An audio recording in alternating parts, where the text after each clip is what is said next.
Nah, pertanyaannya, bolehkah dengan bahasa sendiri dalam hati? Silahkan.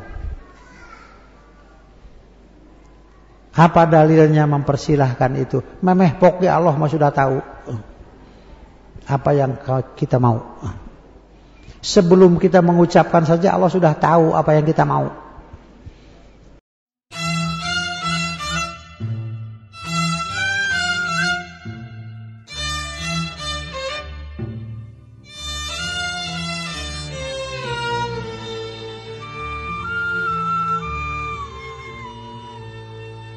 Agungkan naon atuh itu deh.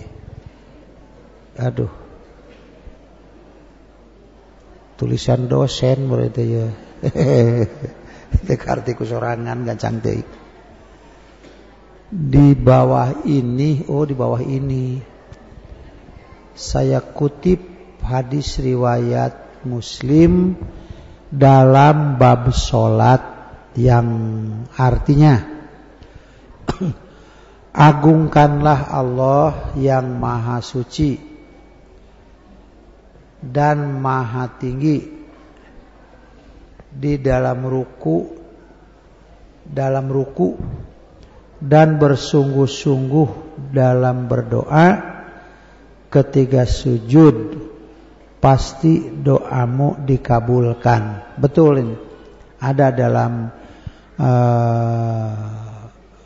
kitab Sahih Muslim ada ini mengenai bacaan dalam ruku dan sujud. Begini masalahnya ya. Hadis ini kan kemahannya. Kalau kita membaca hadis Bukhari misalnya, ya, hadis Muslim atau hadis-hadis yang diriwayatkan oleh Imam Ahmad, Bukhari, Muslim, Abu Dawud, Tirmidzi, Nasai dan selainnya. Kalau membaca satu hadis saja, itu kadang-kadang tidak terpahami kalau hanya membaca satu hadis. Karena itu, contoh seperti yang ditanyakan ini, di situ kan suka ada babnya. Bab bacaan dalam ruku, bab bacaan dalam sujud. Pada bab itu dicantumkan bukan satu hadis, tapi kadang-kadang dicantumkan ada yang 3, ada yang 4, sampai ada yang lebih. Tetapi yang menjadi dalil untuk bab itu cukup dengan hadis yang pertama saja. Hanya untuk memahaminya nanti hadis nomor 2 menerangkan kejadiannya begini, menerangkan maknanya begini, gitu ya. Jadi setelah dibaca pada bab itu, misalnya ada 3-4 hadis, baru bisa dipaham. Begitu maksudnya. Beda dengan hanya membaca satu saja. Nah, hadis ini menerangkan maha agungkanlah Tuhanmu yang maha tinggi, yang maha suci, bersungguh-sungguhlah di dalam ruku. Bacaan dalam salat itu secara tertibnya tidak sekaligus. Turun ayat ini, ternyata itu yang dimaksud itu takbir itu. Allahu Akbar itu ini ayatnya. Malah kalau menurut para ahli tafsir, bukan fikih ini, udah tafsir, Kata Allahu Akbar saja itu mungkin 100 ayat lebih. Sampai kepada kesimpulan Allahu Akbar itu. Yang menjadi pengharam semua yang asalnya halal. Yang disebut dengan nama takbiratul ihram. Takbir yang mengharamkan semua yang asalnya halal. Orang berdiri seenaknya kan boleh. Karena sedang berjemur diri pagi-pagi. Berdirinya bagaimana? Ya bagaimana kita aja. Seorang berdiri karena mau loncat, silakan. Beda dengan waktu berdiri mau jemur. Tapi kalau berdiri untuk salat, menghadapnya saja tidak boleh, kecuali harus sudah yakin bahwa berdiri ini menghadap kiblat. Tidak boleh ragu-ragu. Berdirinya pun diatur. Menghadap kemana? Itu ya. Santai berdiri. Tidak terlalu lebar kakinya, tidak juga dirapatkan. Yakin sudah menghadap kiblat, yakin sudah bersih dari hadas, yakin sudah bersih dari najis. Tidak boleh ada keraguan. Baru sah mengucapkan takbiratul ihram. Sejak itulah diri kita sudah dibeli oleh Allah. Bi anna lahumul jannah. Karena waktu itu semuanya bukan urusan kita. Baik geraknya maupun bacaan-bacaannya. Kemudian doa iftitah. Dari sekian ayat dalam surat Al-Baqarah itu jadi Allahumma ba'id baini. Nanti nyambung kepada ayat-ayat lain dalam beberapa surat sampai doa iftitah ada 3 macam yang mu'tabar. Ada wajahtu, ada Allahumma ba'id baini, ada subhanaka. Itu semua ada ayat-ayatnya. Karena itu dari takbir sampai salam itulah Quran.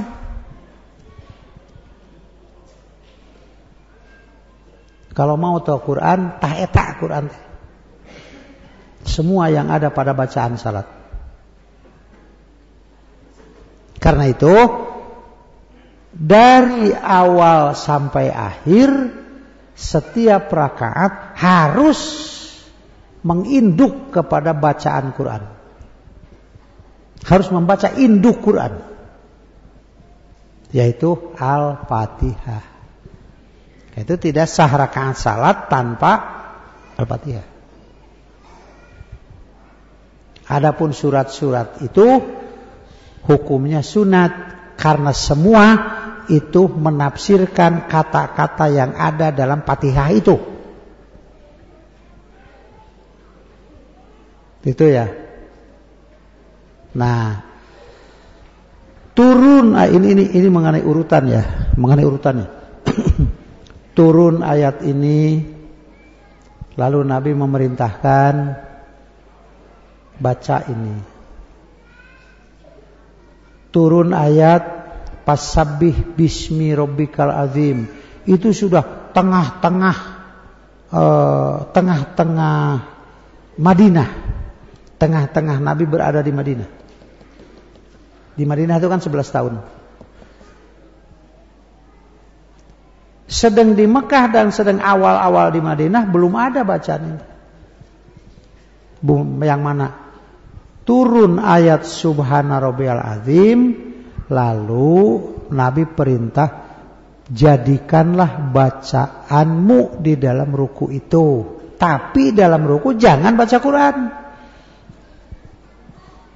Lalu Nabi mencontohkan dengan bahasa Subhana Rabbiyal Azim. Minimal 3 kali. Subhana Rabbiyal Azim. Subhana Maha Suci, Robbi Tuhanku Al-Azim yang Maha Agung. Itu dibaca di waktu ruku. Belum ada bacaan Subhanallah A'la, belum. Karena selanjutnya turun ayat Fasabbih bismi rabbikal a'la.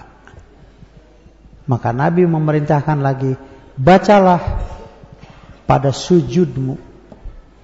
Lalu Nabi mencontohkan dengan kata Subhana Rabbiyal A'la 3 kali.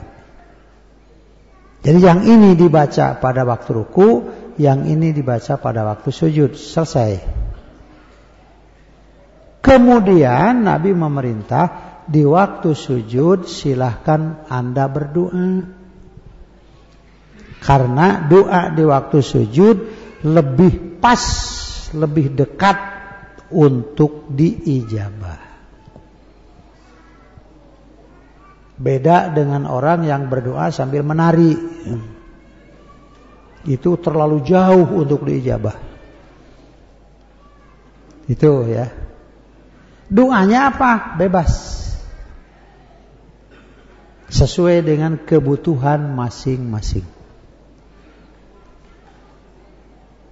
Nah, pertanyaannya, bolehkah dengan bahasa sendiri dalam hati? Silakan.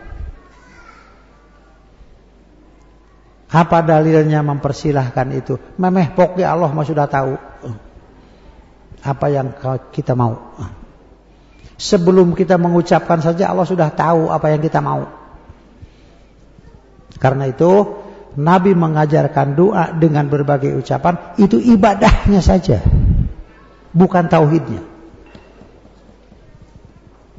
Kalau kita berdoa lalu kita mengucapkan doa itu ibadahnya saja. Adapun sampainya kepada Allah bukan kata-kata yang didengar. Biar sekali deh. Sampainya kepada Allah itu bukan Allah mendengar omongan kita.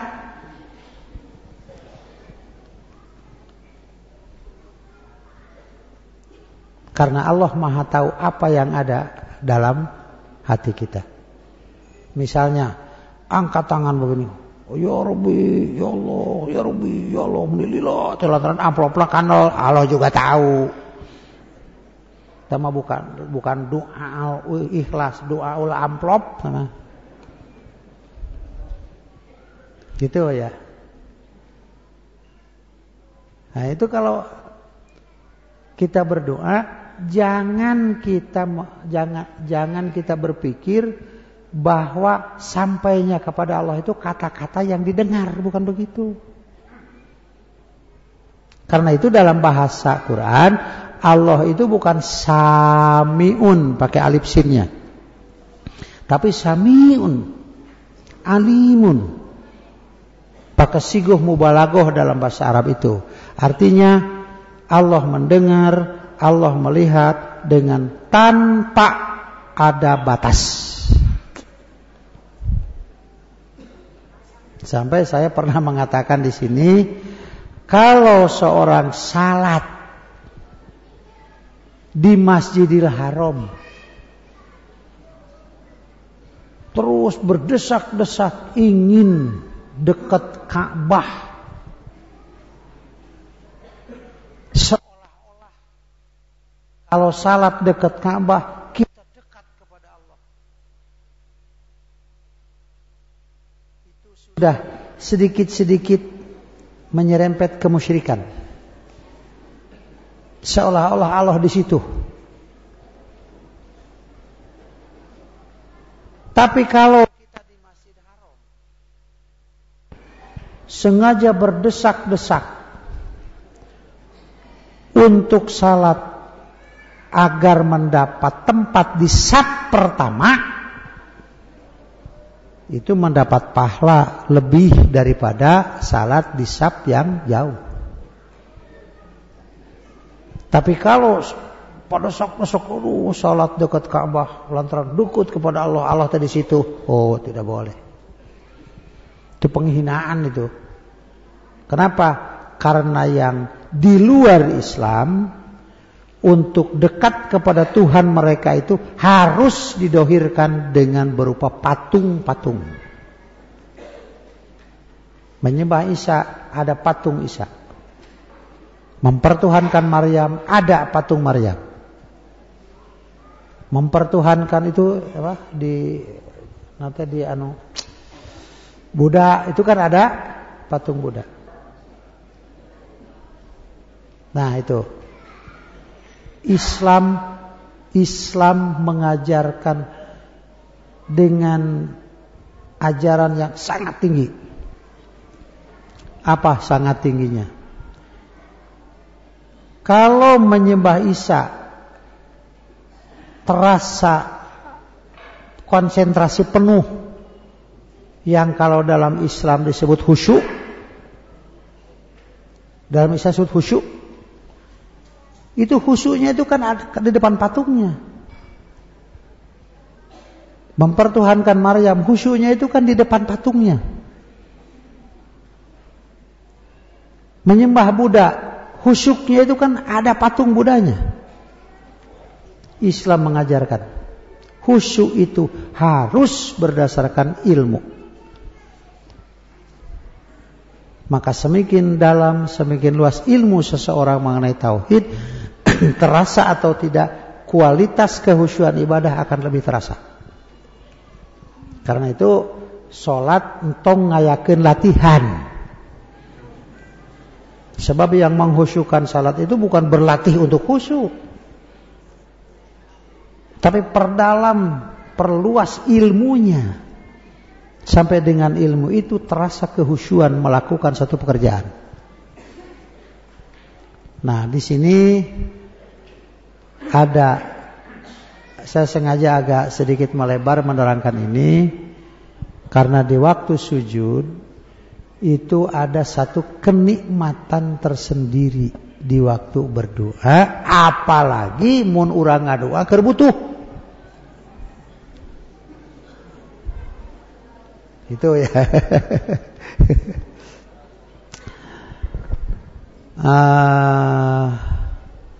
Boleh menggunakan bahasa, silahkan saja. Silahkan dina sujud ngadoa dengan bahasa sendiri. Ya bagus kalau dalam hati sajalah. Tong diucapkan. Itu ihtiyaton, artinya mengambil jalan apik. Itu ya.